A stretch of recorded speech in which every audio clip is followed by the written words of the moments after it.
Hey everyone, welcome back to Great Sports Debates. And we are updating our video of the NBA's top scoring performances with a little more detail about each one. And we're going to include the two playoff performances this time, so Jordan fans, don't get upset with me. The list is going to start at the 60-point mark, starting with the most recent games where each individual point mark is made, and then ending with the guys in each point category that show up on the list multiple times. And then we'll change it up when we get to 7. With that, let's get started with the 21 60-point games. Each career high will be marked with an asterisk. And the most recent guy to hit 60 with only one 60-point game is Luka Doncic. And he's someone we could see repeating this with his amazing 60-point, 21 rebound, and 10 assist performance on 21 of 31 shooting versus the Knicks, including a purposefully missed free throw at the end that he rebounded and scored on to send the game to overtime. Just the year before this, Kyrie hit his career high of 60 points in Brooklyn in a win as well, with 66, 4, and 4 versus the Magic. Keeping it moving quick for the 60-point games because there's a lot of them. Jason Tatum hit 60 in an overtime win versus the Spurs on 30 April 2021. Bradley Beal hit his 60 in a rare loss on the list to the 76ers in early 2021. He tied the team record that night with Gilbert Arenas. Kemba Walker also got his 60 in a loss, and while he did manage to stay above 50% shooting, he did have 9 turnovers. Klay Thompson impressively scored his career-high 60 recently, and he also did it in under 30 minutes of playing time, and he was the typical third option on the Durant Warriors, opening up space for him in a game that some people will say he had as few as 11 dribbles. As we go back further, we won't see as many different players as we do now or in more recent times, and I think some of the reasons beyond, everyone says there's no defense, is the players are more skilled. They play with better players. There's more better players in the league. They shoot and take more three-pointers. And the pace nowadays is more similar to the early 80s or in the 60s. Gilbert Arenas checks in next. His better-than-normal shooting night had an outrageous 27 free throw attempts that helped him hold off the Lakers in 45 from Kobe Bryant that night. Allen Iverson posted 60 a few years before that with a similar line to Gil in a win against Orlando. After this game, there's a big gap. As we've mentioned in other videos, the 90s concentrated on more of a slow pace, hard fouls, and people hate to hear it, and I probably shouldn't say it because I know it's the most popular time, but clearly more limited players than there are today. Tom Chambers held the Suns record for years, shooting 22 from 32 on the field and 16 of 18 from the line with no threes. The all-time great Larry Bird is next on the list with 60, and we have a video of him marked right here that you can take a look at if you're a big Larry Bird fan. This is a game that he toyed with the Hawks, calling his shots and moves before doing them, and literally having the other team laugh at how ridiculous he was that night. Bernard King is the guy we got next on the list, and he's a forgot about but lethal scorer for a few years that did it with smarts and more of a Adrian Dantley technical kind of way than pure athleticism. If he never got hurt, he might have been remembered a little bit differently. Moving on to the guys who've scored 60 plus multiple times, we will start with the one that's done it twice just recently, as a matter of fact. Cat is a unique big that can score inside and out, and his 60 a few years ago led the Wolves over the Spurs. He also shot 7 of 11 from 3 and 15 of 16 from the line and had 17 rebounds, showing his versatility. Next up is the underrated James Harden, who most recently scored 60 in November 30th in a blowout over Atlanta. Harden was incredibly efficient and also had 8 assists and 3 steals with a plus-minus of 50.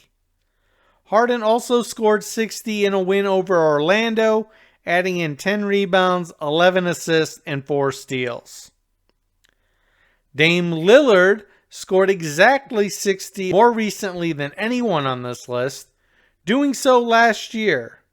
His line of 8 assists, 3 steals, and 7 rebounds looked nice in a win at 11 plus and with great efficiency. Dame also scored 60 in 2019 and is third all-time in 60-point games, just one behind Kobe. Speaking of Kobe, he scored his most recent 60-point game in his very last game. With fundamentals and craftiness as opposed to the athleticism of his youth. It might be the least impressive 60-point game on the list statistically, but this was at an advanced age and post some major injuries. He also hit 60 late in 2007, his first year wearing 24. And then, of course, when we talk about 60-point games, we have the king of scoring, Wilt Chamberlain, who, unsurprisingly, had 3 60-point games, with his most recent in early 69, the year before his major injury. Someone made the mistake of saying he was washed after a poor game where he only scored 11 points.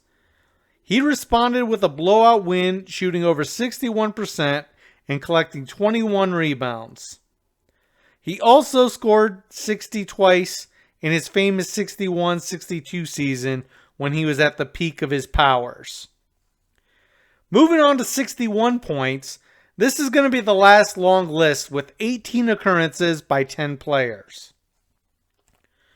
The most recent single time is 61, surprisingly to some, LeBron James with the Miami Heat. This is LeBron's only 60-point game currently, and he was efficient in the victory.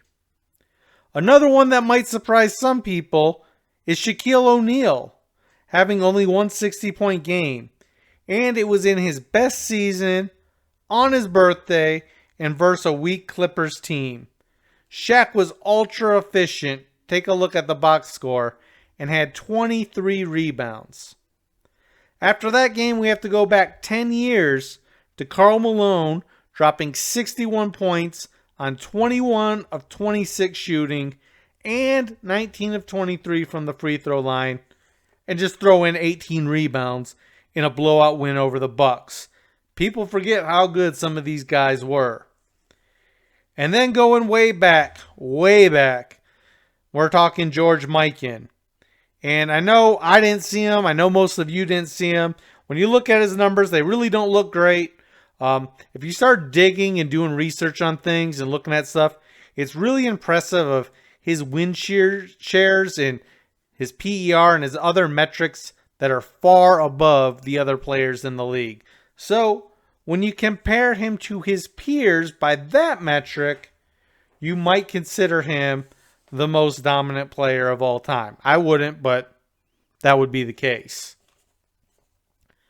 James Harden had 2 61-point games for a total of 4 60-point games at this point, tied for 4th or 5th all time, depending on if you count Michael Jordan's playoff games in the list of 60 points. He was spectacular in both of those wins. Both happened in the 18-19 season, and he had a good case to win MVP. I mean, no one scored like that and hasn't won before. Next is our first showing for Mike with two 61-point games, both in his 86-87 season, where he was at the peak of his scoring prowess. And he split those games, winning one and losing one, with impressive stat lines in both. Dame also scored 61 twice and won both games, and both were in the 1920 season, with a perfect 16 of 16 from the stripe and 10 rebounds and 7 assists in one, and a perfect 18 for 18 from the line and 8 assists in the other. In Kobe Bryant's third appearance on our list, he went 20 for 20 from the free throw line, hitting his 61 points in a victory over the Knicks. We'll be seeing him, of course, again on the list. Now, the last one for this 61 points is 6 games of Wilt. Now, we don't have time to cover all the crazy stats for 6 different 61-point games of Wilt, but there's a video linked here if you are interested in Wilt. I'll just say quickly that 3 of those 61-point games were in the 63 season with the San Francisco Warriors, and the other 3 were with the Warriors when they're in Philly at the peak of his powers. Now, we saved the Elgin Baylor game for last here because his 61 points is an NBA Finals record, and it was in a game to beat the mighty Boston Celtics. All right, moving on to the next benchmark, we got 62 points, and Curry was plus 20 in a game where he dropped 62 with 5 rebounds and 4 assists in a win against Dame and the Blazers. Melo also set the Knicks and his own career mark in a blowout win over the Bobcats. He also had 13 rebounds and was 10 for 10 from the line. One of my favorites and underrated guys in my opinion because his teams didn't win playoff series, T-Mac was unstoppable when he was on, shooting over defenders like KD with a much better drive game. He added 10 rebounds and 5 assists to his 62-point game for the win. Cat scored 60 for the second time just days before this update in a loss, but an efficient game for the T-Wolves big. Kobe scored 62 in a win over the Mavs in his first appearance as the more athletic 8. And of course, Wilt scored 62 again 6 times. Here's another different video of Wilt if you really want to dive into that. But I'll just quickly say he scores a lot of points a lot of times.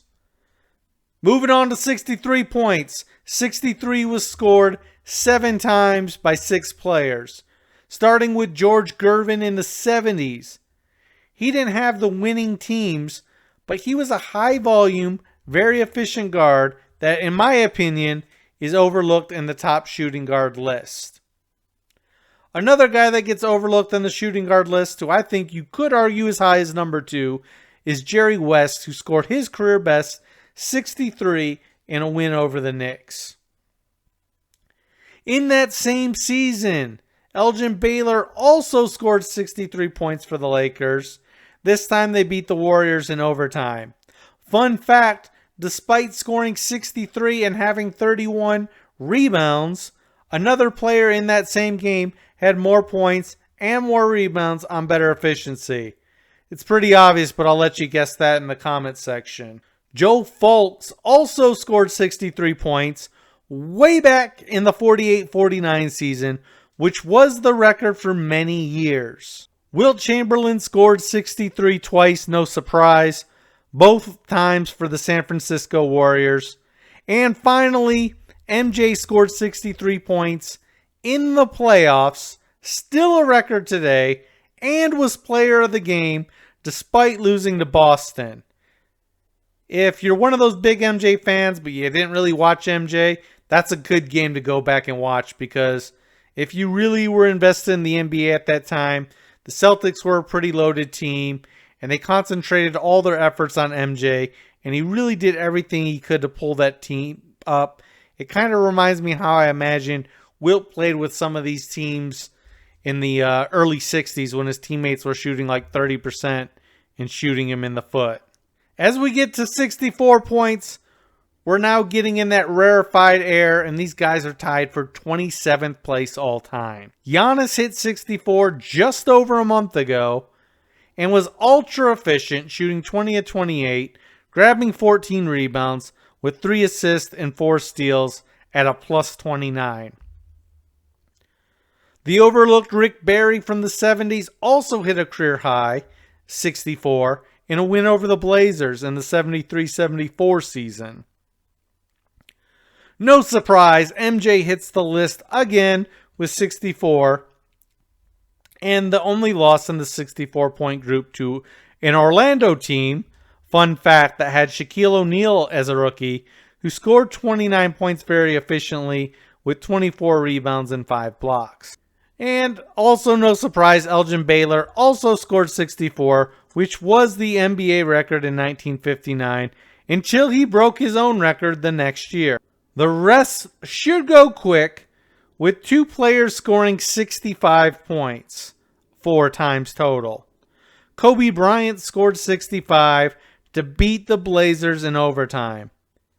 And I'm sure you're really surprised here, but Wilt Chamberlain scored 65 3 different times, once with the Sixers and twice with the Warriors. Check out the stat lines on those if you're interested. A couple of them are pretty impressive. The 22nd best scoring game ever was the only 66-point game and was, guess, yes, Wilt Chamberlain in his I Can Score tour in 69 that we talked about earlier, where just days later he dropped 66 points on 29 of 35 shooting. That's like 81% or something.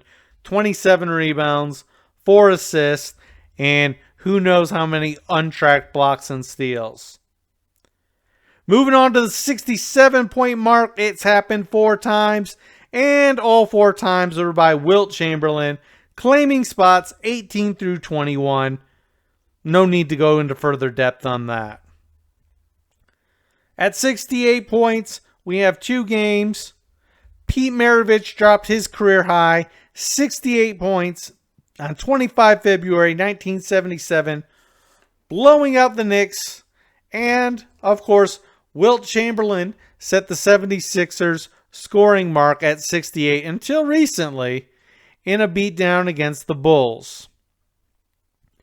Moving into our top 15, at number 15, there is one 69-point game, and it is for the one and only, the career high of Michael Jeffrey Jordan in an overtime win over the Cavs, where he also had 18 rebounds, probably a career high, I would assume, 6 assists, and 4 steals in possibly the best non-Wilt stat line ever. Let me know what you think in the comments. At 14, we hit the hollowed 70-point mark with Joel Embiid's recent game.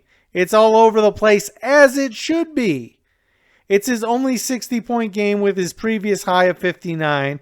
He also had 18 rebounds and 5 assists in the win over the Spurs. At 13, we got Devin Booker. He hits the 70-point mark, 8 rebounds, 6 assists, 3 steals in a loss to Boston a few years back. At 12, big surprise, it's the Big Dipper again, dropping 70 on 27 of 38 shooting, good for over 71% from the field, shooting 16 of 22 from the free throw line, 18 rebounds, 3 assists. We get it, he's good. At number 11, we hit the 71-point plateau, and Donovan Mitchell hit his career mark just recently on 71 points on 2 January 2023, hitting 22 of 34 from the field, 7 of 15 for deep, and 20 of 25 from the line. At number 10, it's the overlooked Admiral, David Robinson. He wasn't in his prime as long as some of the other bigs, and I think that's part of the reason he gets overlooked. But despite his late start on his NBA career, he was cooking in the early to mid-90s. Just look at the All-NBA selections he's made over some of the guys you say are way better than him. At number 9, it's Dame for the 5th and final time. He went for 71, 6-6, while once again going perfect from the line. At number 8, we got another repeat offender. It's Elgin Baylor. He broke his own scoring record in this game at 71 points. It's his 4th time, including the playoffs, that he's on this list. And now we're starting to move into Wilt Chamberlain territory, with him claiming all but 2 of the remaining spots. At number 7, Wilt hits 72 points, 18 rebounds, and 1 assist for his 28th time on the list. He's good. At 6 is David Thompson. He's a player that I didn't really get to watch, but he scored 73, 7, and 2 in 1979. At number 5, it's Wilt again with the monster stat line of 73 points and 43 rebounds. Another big game in his 1962 season, which, in my opinion, and it's hard to argue against, is the greatest season for any player of all time. At number 4, it's Wilt again with 73 points, 18 rebounds, and 1 assist, this time with the San Francisco Warriors. And you already know who it is at number 3, with a ridiculous 78 points and 43 rebounds. At number 2, it's the late, great Kobe Bryant in his last year in number 8, at the peak of his powers, and hitting 81 points. He's number 2 all-time in 60-point games. You know, maybe he's not of the very elite players in the NBA, but when it comes to a guy getting hot and being able to score, he's like 2 or 3 at very worst. And finally, the top game by the top player in his top season, the 100-point game. And then if you look at some of the other videos I got, that was a string of a bunch of really high-scoring games in a row. And it just shows how lethal Wilt could be when he's actually getting the calls and making his free throws. So, this updated video took a lot of time. Let me know if you like this over the previous version. And if it is something you did enjoy, please like, subscribe, and share, as it helps me know what you guys like so we can keep growing the channel. As always, thanks for watching.